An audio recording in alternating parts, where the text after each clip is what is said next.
రూపాయలకి ఏమొస్తుందమ్మా? రూపాయలకి ఏమొస్తుందా? రూపాయలతో శాస్త్రీ బాంబ్ కొత్త ప్యాక్ వస్తుంది. జలుబు, తలనొప్పి, ఒళ్ళనొప్పులు అన్నిటికీ రిలీఫ్ ఇస్తుంది. జయప్రకాష్ నారాయణ ఉన్నారు, ఆయనతో కూడా ఒకసారి మాట్లాడదాం. జయప్రకాష్ నారాయణ ఏ విధంగా చూస్తారు? సార్ నమస్తే సార్. ఈరోజు స్వీరింగ్ సెరమనీకి హాజరవడానికి ప్రధాన కారణం ఏంటి సార్? ఒకటి, ప్రభుత్వంలోకి వస్తున్నారు, ఆహ్వానించారు ఆప్యాయంగా. రెండు, వీరికి నేను మద్దతు ఇచ్చాను మనస్ఫూర్తిగా. ఎందుకంటే ఇది మామూలు ఎన్నిక కాదు. ఒక పక్కన సంక్షేమమే పరిపాలన, అభివృద్ధి అక్కర్లేదన్న వాదనకి ఇవాళ ప్రజలు దాన్ని తిరస్కరించారు. సంక్షేమం కావాలి, అభివృద్ధి కావాలి, పిల్లల భవిష్యత్తు బాగుపడాలని చెప్పి. రెండోది, ఒక మాఫియా రాజ్యాన్ని తిరస్కరించారు. ఇది కేవలం మామూలు పరిపాలన అయితే ఇంకో రకంగా ఉండేది. కాబట్టి ఈవేళ ప్రజల ఆకాంక్షలు నెరవేరాలని చెప్పంటే కొత్త ప్రభుత్వం చిత్తశుద్ధితో ఈ దేశ భవిష్యత్తుని, రాష్ట్ర భవిష్యత్తుని కాపాడాలి.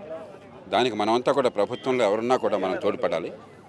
ఆ తోడ్పడుతున్నామన్న సంకేతాన్ని ఇవ్వడం కోసం చెప్పి నేను ఇక్కడ వచ్చాను.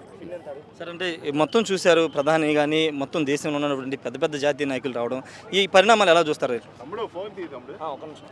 మనం ఇప్పటికైనా చేసిన తప్పుల్ని సవరించుకుంటే, సంక్షేమాన్ని, అభివృద్ధిని కనుక సమతూకం పాటించినట్టయితే, సామాన్యులు, నిరుపేదలు, పేదలు వారందరికీ అభివృద్ధిలో భాగస్వామ్యాన్ని ఇచ్చేందుకు ఏర్పాట్లు చేసినట్టయితే, మంచి ప్రమాణాల విద్య, నైపుణ్యం, ఉత్తుత్తి విద్య కాదు, మంచి ఆరోగ్యం, ఎక్కడికక్కడ చిన్న పట్టణాలు రావటం, పెట్టుబడులు పెంచడం, ఇవి చేస్తే లక్షలాది మందికి ఉపాధి వస్తుంది.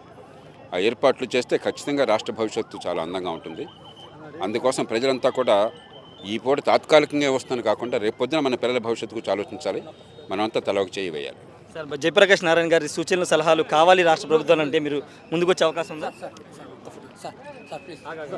కోరకపోయినా కూడా ఈ దేశంలో రాష్ట్రాలు ఏం జరగాలో రోజు చెప్తున్నవాడిని. ఇది మన దేశం, ఇది ఏ ఒక్కళ్ళ సొంతం కాదు కదా. అంచేత ప్రభుత్వంలో ఉన్న ముఖ్యమంత్రి గారు, మంత్రులు మాత్రమే బాధ్యత కాదు, మనందరికీ బాధ్యత ఉన్నది. ఆ బాధ్యత మనందరం స్వీకరించాలి, సంతోషంగా స్వీకరించాలి. Thank you sir. ఖచ్చితంగా ప్రతి ఒక్కరికి బాధ్యత ఉందని జయప్రకాష్ నారాయణ చెప్తున్నారు. అందరూ కూడా కలిసికట్టుగా పనిచేయాలని కూడా చెప్తున్నారు. మరిన్ని వీడియోస్ కోసం ఛానల్ ని సబ్స్క్రైబ్ చేయండి, లేటెస్ట్ అప్డేట్స్ కోసం వాట్సాప్ ఛానల్ ని ఫాలో చేయండి, అండ్ లింక్ డిస్క్రిప్షన్ లో ఉంది.